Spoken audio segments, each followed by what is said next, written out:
আজকের ক্লাসে আমরা শিখবো কিভাবে আমরা হাসপাতালে ইংরেজিতে কথা বলতে পারি। অনেক সময় কিন্তু এরকম হয় যে আমরা বিদেশে একটা হাসপাতালে গেলাম বা বিদেশি কোনো হাসপাতালে আমরা অ্যাপয়েন্টমেন্ট নিতে যাচ্ছি বা বুক করতে চাচ্ছি, সেই ক্ষেত্রে কিন্তু আমাদেরকে ইংলিশে কথা বলা লাগে। তো আজকে আমরা এই জন্য খুবই ইজি কিছু ডায়লগের মাধ্যমে শিখবো যে কিভাবে আমরা খুবই সহজে চাইলেই ইংরেজিতে হাসপাতালেও কথা বলতে পারি। তো একদম প্রথমে আমাদের কি করা লাগতে পারে? একদম প্রথমে আমাদের হয়তো অ্যাপয়েন্টমেন্ট বুক করা লাগতে পারে। কিভাবে করতে পারি আমরা? আমরা বলতে পারি, hello, I'd like to make an appointment with Dr. Dash. এখানে ড্যাশে আপনি জাস্ট আপনার ডাক্তারের নামটা বসিয়ে দিবেন, পুরো বাক্যটা কিন্তু হুবহু সেম থাকছে। I'd like to make an appointment with Dr. Shahana. I'd like to make an appointment with Dr. Maliha. So খেয়াল করে দেখবেন যে আপনি আপনার ডাক্তারের নামটা এখানে বসিয়ে দিবেন, পুরো বাক্যের স্ট্রাকচারটা কিন্তু একদমই সেম থাকছে। এরপরে আপনাকে হয়তো ওপাশ থেকে জিজ্ঞেস করবে যে what would you like to see her for. এর মানে হলো যে আপনি তাকে কি জন্য দেখতে চাচ্ছেন বা কোন সমস্যার কারণে ডাক্তারকে দেখতে চাচ্ছেন। এরপরে কিন্তু আপনাকে আপনার সমস্যার কথা বলতে হবে। সেটা আপনি কিভাবে বলতে পারেন? আপনি হয়তো বলতে পারেন, I've had a pain in my stomach for 3 days. মানে আমার 3 দিন ধরে খুবই পেটে ব্যথা। আপনার যদি মাথায় ব্যথা হয়ে থাকে তাহলে আপনি সেই ক্ষেত্রে বলবেন, I've had a pain in my head for 3 days. So খেয়াল করে দেখবেন আপনি যেটা নিয়ে সমস্যা ফিল করছেন বা যে কারণে আপনি ডাক্তার দেখতে চাচ্ছেন সেটা বসিয়ে দিলে কিন্তু কাজটা হয়ে যাবে। সো এরপরে তারা আপনাকে কি জিজ্ঞেস করতে পারে? তারা হয়তো আপনাকে জিজ্ঞেস করতে পারে যে আপনি কোন সময় অ্যাপয়েন্টমেন্ট করতে চাচ্ছেন। হয়তোবা তারা জিজ্ঞেস করতে পারে, do you want to book an appointment with her next Thursday? মানে আপনি আগামী বৃহস্পতিবারে কি তার সঙ্গে অ্যাপয়েন্টমেন্ট বুক করতে চাচ্ছেন?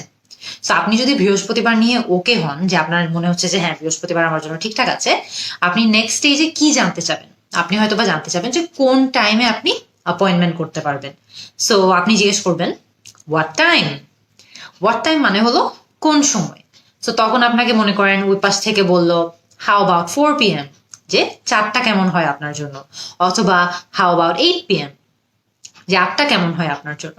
সো আপনি জাস্ট আপনার মতো আপনার জন্য যেই টাইমটা ঠিক হবে, মনে করেন যে আপনার জন্য 4টা বাজে ঠিকঠাকই আছে, আপনি তখন কিন্তু বলে দিতে পারেন সাউন্ডস গ্রেট, মানে হ্যাঁ 4টা আমার জন্য ঠিকঠাক আছে।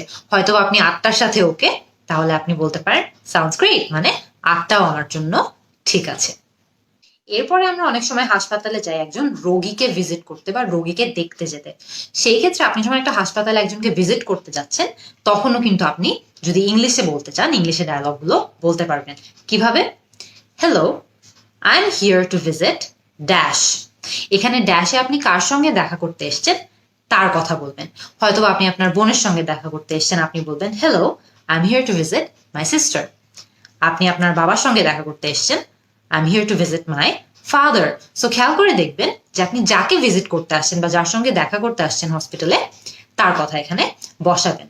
এরপরে হয়তো বা তার নাম বলা লাগতে পারে।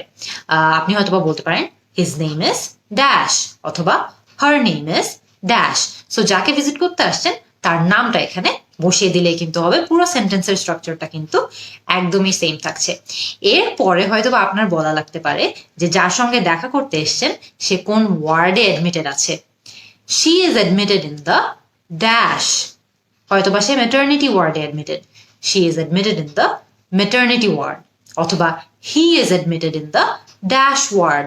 হয়তোবা কার্ডিয়াক ডিপার্টমেন্টে আছে তিনি বা কার্ডিয়াক ওয়ার্ডে আছে, সো তখন আপনি বলতে পারেন he is admitted in the cardiac ward. So খেয়াল করে দেখবেন যে সেন্টেন্সের স্ট্রাকচার কিন্তু সেম থাকছে।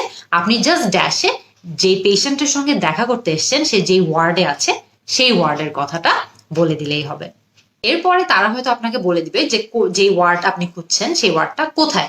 তারা হয়তো আপনাকে বলতে পারে sure, take the elevator to your right, it's on the 4th floor. আপনাকে এখানে কি বললো? আপনাকে বললো যে আপনার ডান পাশে যে এলিভেটরটা আছে সেই এলিভেটরটাতে চলে যান, 4 তলায় হচ্ছে আপনি যে ওয়ার্ডটাতে যেতে যাচ্ছেন সেই ওয়ার্ডটা। সো সেটা শুনে আপনি কিন্তু ইনস্ট্রাকশন পেয়ে গেলেন, আপনি এখন চলে যেতে পারবেন। এরপরে অনেক সময় কিন্তু একটা হাসপাতালে গেলে আমরা কোনো একটা নির্দিষ্ট ডিপার্টমেন্ট খুঁজতে পারি, রাইট? হয়তোবা আমরা অর্থোপেডিক ডিপার্টমেন্ট খুঁজছি, হয়তোবা আমরা কার্ডিয়াক ডিপার্টমেন্ট খুঁজছি।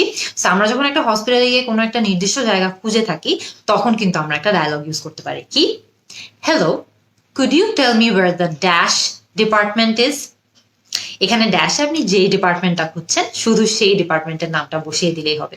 আপনি অর্থোপেডিক ডিপার্টমেন্ট খুঁজলে আপনি বলবেন hello, Could you tell me where the orthopedic department is? আপনি কার্ডিয়াক ডিপার্টমেন্ট খুঁজলে আপনি এখানে জাস্ট অর্থোপেডিককে সরিয়ে দিয়ে কার্ডিয়াক বসিয়ে দিবেন, আপনার পুরো সেন্টেন্সের স্ট্রাকচার কিন্তু সেমই থেকে যাচ্ছে। সো আপনি জাস্ট আপনার যে ডিপার্টমেন্টে যাওয়ার ইচ্ছা বা আপনি যে ডিপার্টমেন্ট খুঁজছেন সেটার নামটা বসিয়ে দিলে বাকিটা সব সেম থাকছে, আপনি সেভাবেই কিন্তু এই ডায়লগটা ইউজ করতে পারবেন।